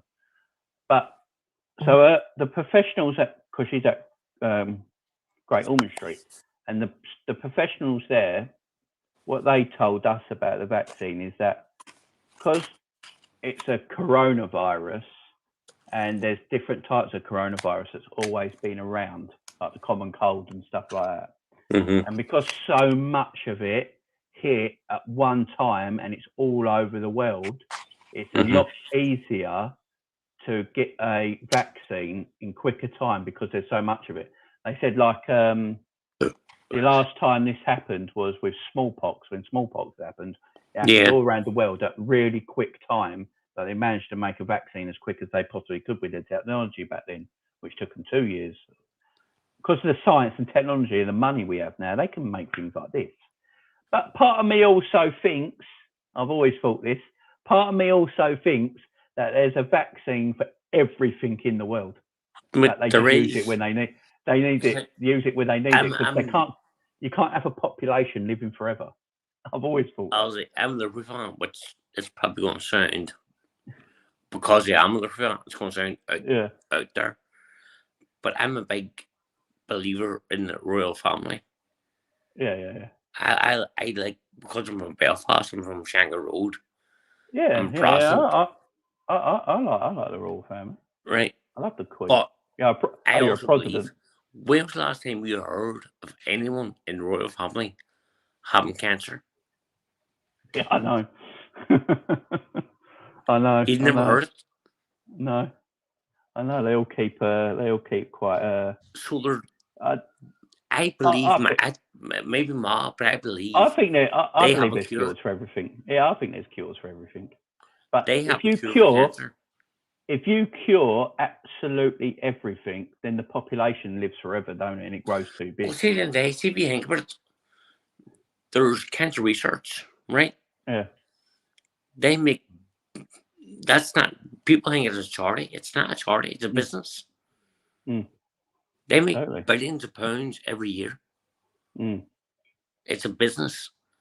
So if they come out and say, right, we have a cancer, we have a cure for every cancer, they stop making money. Yeah. No, I agree with that. I agree with that, John. So they're not going to come out and say, well, we have a cure. Yeah. No, I agree with that, John. We have really turned left here, ain't we, after talking about Salah's contract? Oh, big time. We've just gone off. Everyone listening must be like, what the fuck are these two on about? But at the end of the day, look, Salah hopefully will sign his new contract. What it'll be for, we don't know till the day it's signed and they tell us. And but it is a joke. No, as long as it is, and they are tight. I'll get all that, but at the end of the day, I don't. If he signs it, I'm happy. I don't care. But is he going to be the only signing we'll have? Yeah, look, with the January transfer window, I don't know who you buy that gets straight into this Liverpool team in January. I go straight to Rafinha. Yeah, Rafinha. See, I would wait till the summer when Rafinha's going to be dirt cheap when Leeds get relegated. They're cheap. Leeds are gone. Yeah. I mean, you could probably get, if you offered Leeds 60 million right now, if you get Rafinha. I don't think 60 million. He does it. Yeah, I think that's what it costs even now. I think Leeds would be like, you're talking 40. between 40, you can offer 45 million. You can offer 40 million. I would offer 40, 45 million, but I think they'll turn it down because I think Leeds will see it as like he's our star player, and if we sell him now, we go want ridiculous money for him because he's our only good player. And but the way that I can see it from a Leeds point of view. If we accept 40 million and we go down, I mean, you always start with a low ball figure, don't you? And then see how they act to it. I wouldn't for it. Yeah, I would have for 30 I million. like Rafinha. I think there's not many players. The way what I want us to do, I don't want us to buy players just to put in a squad. I want us to buy players that can go straight in the first team. Compete for the better players 100%. On the pitch. A bit like when we did with Jota. We bought Jota, and Jota's like, you know what? I'm not going to sit on this bench. I'm going to play every week. So I want that type of footballer. I don't want just a player that comes in to fill a space. Would you sell Origi? Well, look, Origi's only got 6 months left on his contract, don't he? Apparently. But Liverpool have the option to extend that by a year. Yeah, apparently so. So if they do extend it for a year, the only problem is if they do extend it for a year, that tells me they're not buying an attacker in the summer. Or is that statements looking out for their interest? Or try and get a bigger fee? Or they extend by a year so they can get a big transfer fee, yeah. I think that who did that last time? I can't remember what football club it was. I think it was in Arsenal. Can't remember what it was. They made him sign a contract, and then like 6 months later they sold him for ridiculous money. Fucking they'll probably lose Suarez. It might have been Luis Suarez, actually. Yeah. I think it was Luis Suarez. Yeah, so after Arsenal tried to buy him, we gave him a new contract. Even the year after Barcelona. And then the following summer, we got more money from him. Mm-hmm. Yeah. I mean, it's a way of doing it because you don't lose no money doing it that way. You don't lose no money. I can see Newcastle going in for Origi. I mean, they need Premier League proven players, Newcastle, because they're in the shit. I mean, I feel sorry. Origi and Newcastle would be a brilliant player. Yeah, Origi and Callum Wilson up front would be a good partnership. 7 million for Origi. Yeah. 6 months left of his contract? Yeah, I feel sorry for Newcastle. I thought they against us. I don't think they played that badly. And then but do you really today, only for the aspect of today's game, really, because how they didn't get that penalty, I don't know. Oh, we talk about our penalty decision today. That one was just as bad. I mean, what are they watching? What bothered me was they gave City a penalty. Yeah, I know. Which was less likely a penalty than one against Newcastle. It's ridiculous. City have got. I don't think City were that good today either. I thought Newcastle played pretty well actually. No. And if Newcastle got that penalty, they were right back in that game. And it's unfortunate. And then obviously last week when Man City beat Wolves 1-0 by getting a penalty that hit a bloke in the ribs. For me, they're getting away with it. But there's something not right about Man City. Yeah, they get away with a lot, don't they? And they've got no COVID whatsoever. They're going to come unstuck. They've got no COVID whatsoever. They're the only team in the league. At one point, they will come unstuck. I mean, the thing with City, though, if they lose 4 or 5 players, it's not terrible for them. That's their problem. The squad is I've said all season with Chelsea. I was right with Chelsea. Yeah, you've been right about Chelsea. Just Man City will come unstuck. Oh, Man City will come unstuck eventually. You don't. I mean, they're going. I think that was their 8th win in a row today, but they've had quite easy fixtures. They've been dodgy, but dodgy seasons. I mean, they shouldn't. The Wolves game should have been a draw. I mean, they shouldn't have had the penalty. They've had a few lucky moments, but I mean, they are at the end of the day. Look, they are the best team in the league. I'm not going to say like them. Us and Man City are the 2 best teams in this league by quite a way. But I said it was on. It's always Liverpool and City. I don't know what it is. It's just I was on on Friday. I said to Lemons. Yeah. Chelsea will fall apart. in that two big boys fed over our tail. Oh yeah, I mean Chelsea are 6 points behind City now. I mean, the two big boys are going to fed over our tail. I believe we'll win the league, plus we'll win Champions League. It's going to be close. I really fancy us for the Champions League. I do. I saw with the draw against Inter Milan. Inter Milan are a decent team. A lot of people panicking. I'm not worried about Inter Milan. I'm not worried about Inter Milan. I don't see any panic in it. No, this ain't the Inter Milan of the 90s when they had exceptional players. But this is the Inter Milan and now. Look, they have got some good talent. Martinez is all right. Personally, I don't know about you, but I've been happy playing anybody. I play PSG. I weren't worried who we drew, to be fair. I mean, when we got Salzburg first time round, I was like, yeah, that'll do. And then obviously they had to do the redraw. Chelsea getting Lille twice was a joke. There's something wrong there. I don't know how it worked. I don't know how they drew Lille twice. There's got to be something wrong.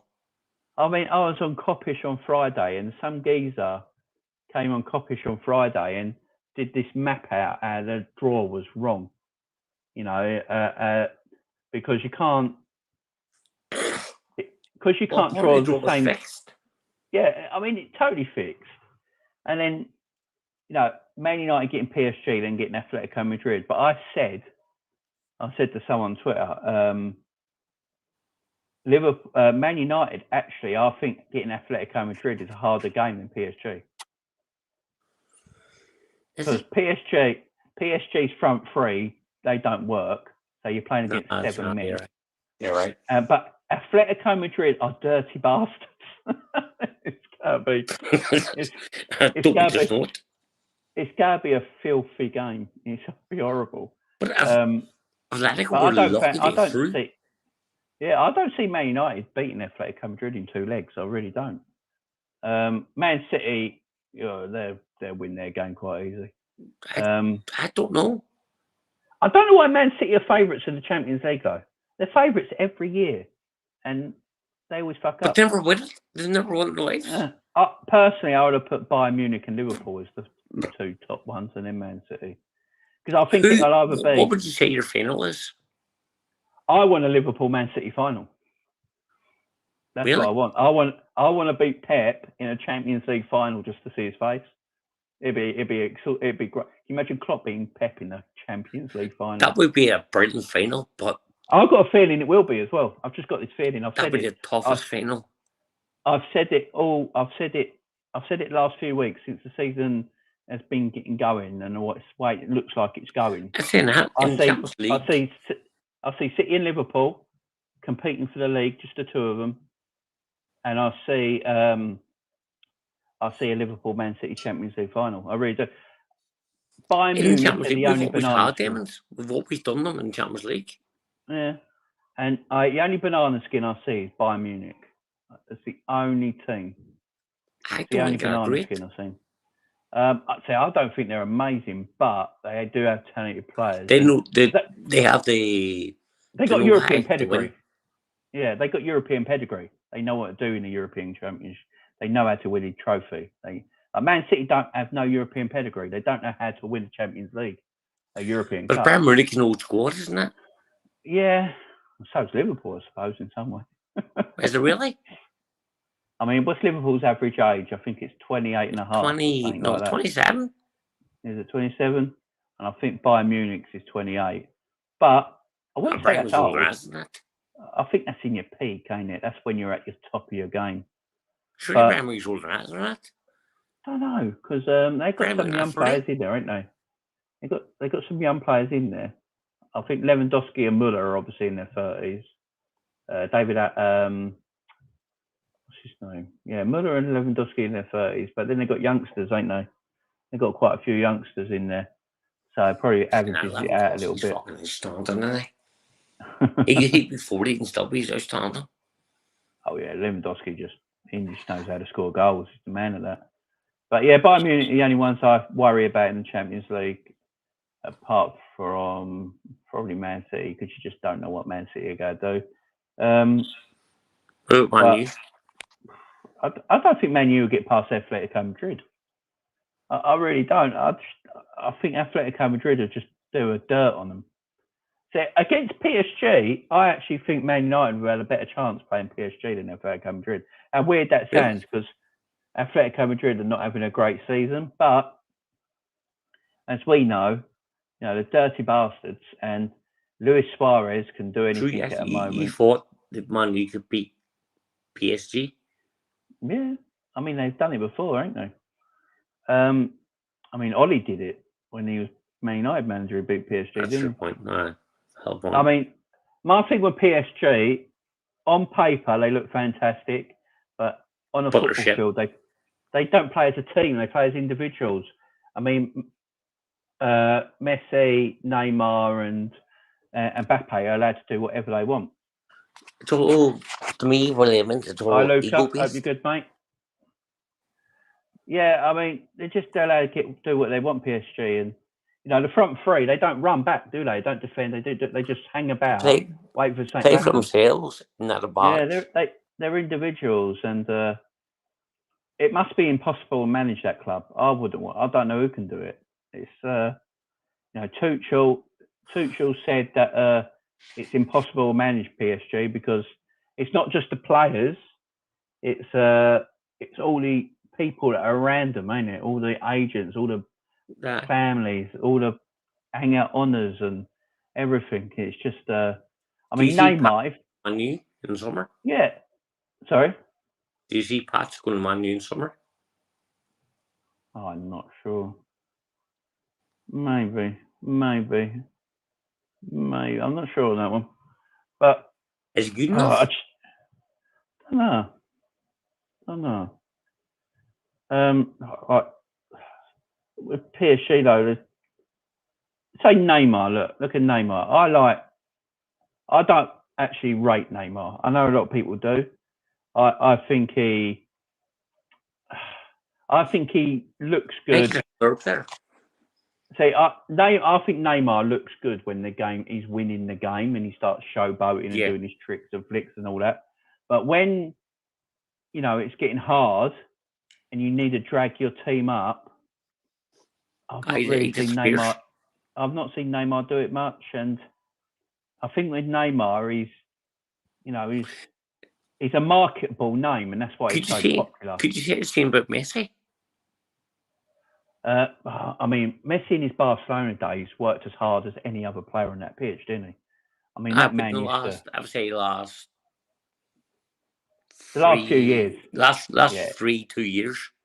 I mean, the man just walks about, don't he? He don't put any. But the thing with Messi, he'll walk about, but when he gets the ball, there's no one better. I mean, when is he overrated because of what he used to be? Now he probably is, yeah. I mean, what is he? 34 now. He's not going to be the Messi. What was 28, 29, is he? He's not going to be possible. People compare Salah to Messi. Personally, I think Salah's better than Messi. Right this second now, if I had to choose one of them, I'd have Mo Salah, yeah. But when you say that, people call you nuts because who Leo Messi is. You go, that's because of what Messi done in the past. Because Messi is, for me, the two best footballers I've ever seen in my lifetime are Diego Maradona and Lionel Messi. They're the two best footballers I've seen in my lifetime with the football. They're my two favourite players ever. You're forgetting George Best. Huh? You're forgetting George Best. George Best is a Northern Irish man. He's a Man U player, but he was a Northern Ireland player. He's your boy. He's your boy. So, obviously, no, I'll never see George Best. But look, George Best, what I know of him was obviously a fantastic footballer. Geordie Best was probably one of the best footballers that ever played the game. All it was with George Best, the only thing that held George Best down is that he didn't. I don't think he got. Did he ever go to a World Cup? I can't remember. No, because that was with Northern Ireland. He went to Euros. But you can't do anything about the country you're from if the country at the time is not good enough to put you on a performance. Yeah. People put Pele and Maradona above George Best. If you actually look at because your they best, played. it's probably better than both of them. Yeah, because they played at an international stage, didn't they? So they're more well known. That's the bit. I have this argument all the time, John. I have this argument with people all the time. Like, you remember Ware at AC Milan? He was the best striker in the world at one time, but he never got the acknowledgement because he played for Libya, I think. So he never was going to do anything on the international. It's a bit like Mo Salah. Mo Salah's Egyptian. He's never going to really do anything on international football, because it's not his fault. I don't. It's not his fault. He's Egyptian.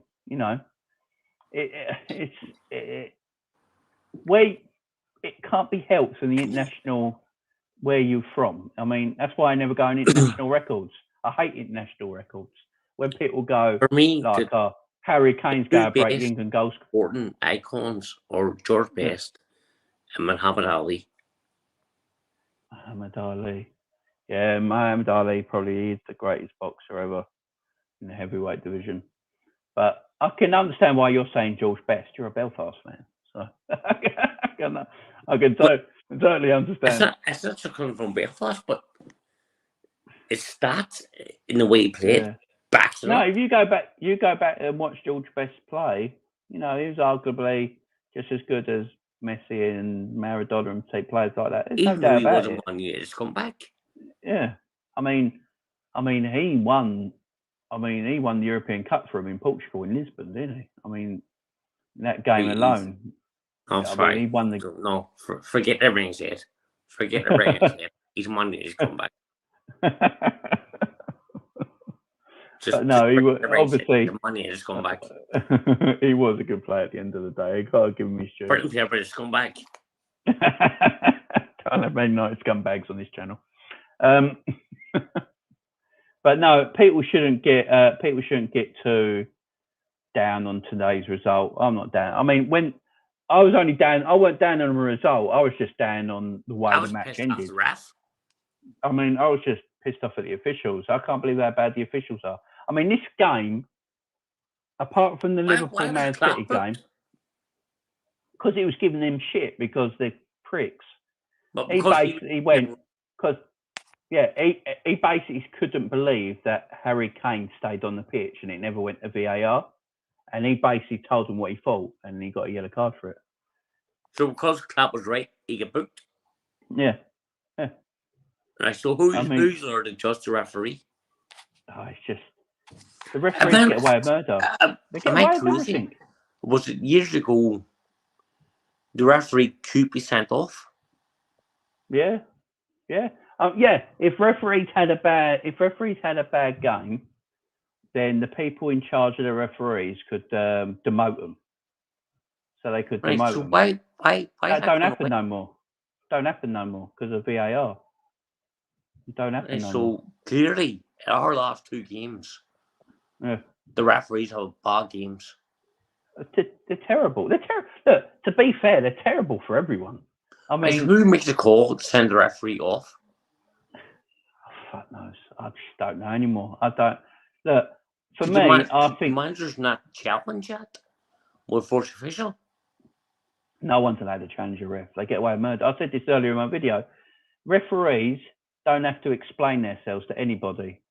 Like Paul Tierney today, and whoever the ref was doing VAR, I can't remember his name now. Right? They'd go home tonight.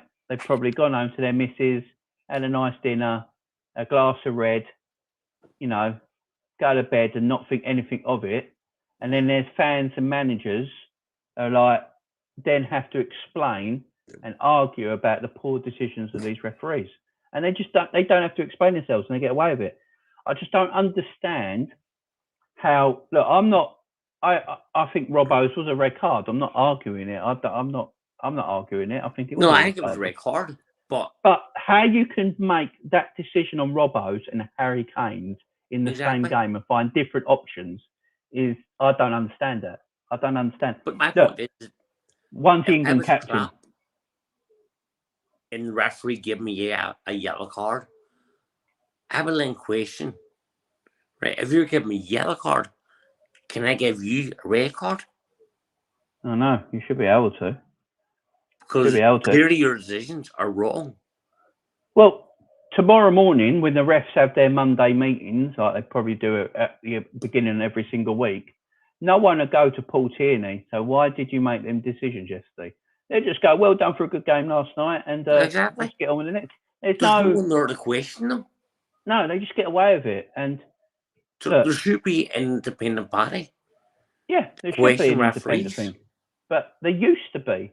But since VAR's come along, personally, I think since VAR's come along, the refs have got worse. They've got worse. 100%. Referees, for me, at the end of the game, should be made to be brought out, given an interview. Yeah, and just explain the decision.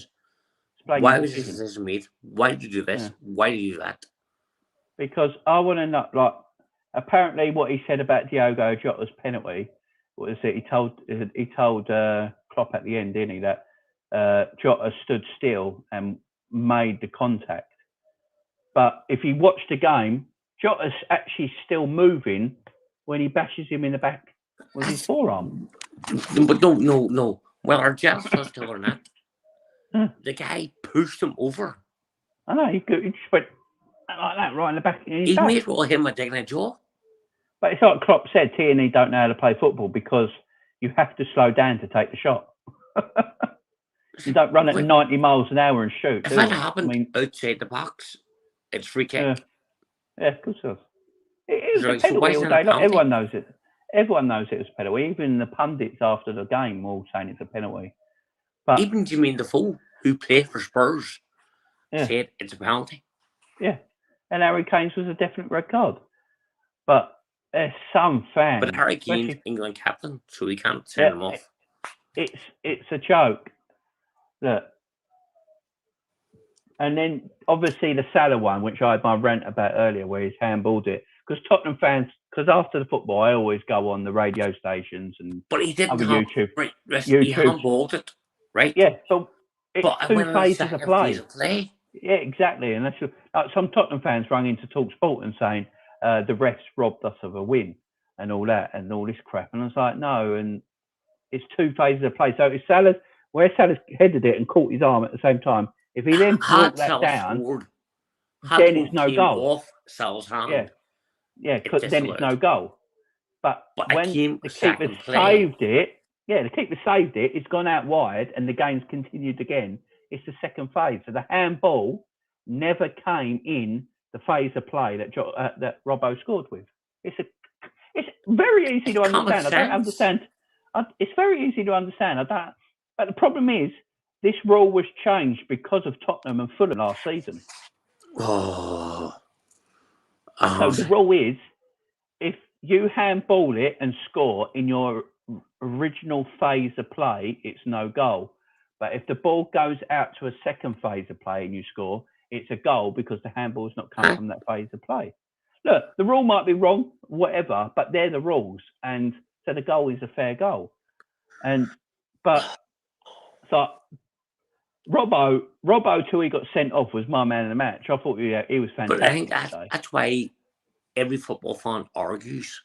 Yeah. Because the rules are not clear. Yeah. The way I do it, what rules are. I just make sure I understand the rules. I mean, the handball, it's a nonsense, but when you just think about it and go, right, it's the second phase. Even if it's offside, no one really knows what the offside rule is. No one knows. It's offside when they feel like it. Is it your toenail? Is it your fingernail? Your arm? What is offside? Offside should be when you've gained an advantage. You've not gained an advantage. But then it used to be. If you're gaining an advantage. Yeah. So basically, the offside rule was born so you couldn't goal hang. That's why the offside rule's there. So players couldn't just sit next to the goalkeeper and wait all match. So if you're gaining an advantage to an attacker, you're offside. But you're not gaining an advantage if your toenail is offside. The offside should be, if you score with a part of the body, you're not allowed. If you score with your arm, then it's offside. Yeah. But if you score with your head, then that can't be offside. If your head is onside and you score, just be clear. It can't be offside. it should be clear. If you're here, defender's there, and you're here, and they mark that offside because your head is there like that, that's ridiculous. If you're there, you're obviously offside. But if you're there, how can you be offside? It makes no sense, and nothing makes sense to me anymore. But unfortunately, the officials ruined a great game of football because it was a fantastic game of football today. Do they take personally? I think they take VAR. I would take just VAR out the game. Really good. But when you watch, I was watching some German games because German games are on Sky Sports now, aren't they? So I was watching some German games last week, and they use VAR much better than us. Much better, right? There was an instant. Even the Euros? The ref got told. Euros was outstanding. Yeah, they get told. What they do in Europe, they just get told to look at the monitor. They don't talk to them forever in their earpiece. They go, look at the monitor, make your own decision up. Huh? Like they call them and go, look, we might have just seen something there. You need to go and look at the monitor. But it's up to you at the end of the day. But we think it's this and that. Well, they that's go and the look big at the problem. monitor. The big problem is the referee getting undermined? It should be the referee alone making that decision. It should be at the end of the day. It shouldn't be someone who's hundreds of miles away. That's still referee. Go to the street. That's the problem. And the problem is the people that are doing so it's not actual VAR. It's the problem. It's the numpties that are in charge of it. So if you or me, if you or me today sat, if you or me today, well, if you say you or me sat at the VAR machine today, right, and we saw all the angles they get, I think they get 12 angles to look at, and they can take up to 3 minutes. They're allowed to take up to 3 minutes to look at every incident. Yeah, they can pause it, rewind it, do everything with it, and they still get it wrong. Then that's the person in charge. I don't know how you can look at the Harry Kane today. Personally, if that was me and I was the VR room, the penalty for Jota would have been penalty. Yeah, exactly. Red card for Kane would have been a red card. I mean, it's just. And Rebel would be sent off. These officials are ruining everything. We have, as I said earlier, we have the best league in the world, with the best managers in the world, and the best players in the world, and we have the worst. But the worst refs. The refs are terrible. They're just ruining everything. There's so much good stuff. I mean, this game, we should all be talking about how good this game of football was today, because it was a great game of football. But the best referee I've ever seen in my life is Kalina. The Italian guy. Kalina. Yeah, Kalina. Is it Kalina? He's the best referee I've ever seen in my life. He was great. Do you know he could have come to scary bastard as well. Do you know he could have come? He retired in Italy early, and there was the opportunity for him to come to the Premier League and referee for 2 years. But we decided as a country not to allow it because it had undermined the referees in this country would have learned a hell of a lot from him. He should come. He should be in charge of all the refs around Europe. Because tell you what, he should be in charge of all the refs. All the refs in Europe. All get together. But he was fair. Yeah, and he let the players know who's in charge. The players should know the refs in charge. Yeah. He told you that no, fuck off. Yeah. That's my decision. Get the fuck. Yeah. The ref, at the end of the day, the ref is in charge of the game, and whatever he says should go. And why don't understand this? Why so bad in football, but it works perfectly in rugby? Yeah, I know. Yeah, I know. Rugby, I suppose it's a bit. There's not as many things to look at as rugby, isn't it? I think it's just but the players actually respect referees in rugby. Yeah. I mean, because I think it was... Players have no respect for referees at all. It's because the referees don't have no respect for footballers. I think that's what it is. There's no respect on either side. Jealous of footballers? I don't know. They get fucking paid enough, these refs. I mean, back in, 20 years ago, these refs weren't professional. Then they made them professional, and this is their job now, and they get paid. These refs bring home $100,000 a week, $100,000 a year. They bring on proper money. No, they're bringing more than that, don't they? Yeah, they're bringing on proper money. These referees now. They get a final. I'm not sure the FA Cup final for a referee is under 10 grand. Yeah, the Mark Clattenburg for refereeing for one match. Yeah, Mark Clattenburg for refereeing the Champions League final got 250 grand just for refereeing the Champions League final as his reward. He got paid $250,000. These refs get paid really well, and they make these stupid mistakes and don't get pulled up for it. But it does my head in, John. It does my head in. But we move on. That's the point. They're making all this money, but there's no one there. No. Like Clap, he's going to be fined. Right, so who's going to fine the referee for making a bad decision? I know, they should be. They should be. The Premier League or whoever should be in charge, saying that these refs have made an awful decision. The VAR made an awful decision, and they need to be pulled up for it. But they won't be. But John, we move on. We got Leeds on Boxing Day, and we got Leicester on Wednesday. Now, if the Leicester game on Wednesday can't happen because of if Leicester can't play the game on Wednesday, like they couldn't this weekend because of COVID, Liverpool get a bye into the semi-finals. So we go straight through then? Yeah, because remember it happened last year, didn't it, with Leyton Orient, wasn't it? Leyton Orient had COVID players and Tottenham went through, didn't they? Tottenham got a bye. I don't like that. I don't like that. I don't want that to happen. But the problem is they can't. I'll take it. Yeah, I'll take it as well. But they can't fit this game in anywhere in the calendar because the final is in February, and we got FA Cup in January.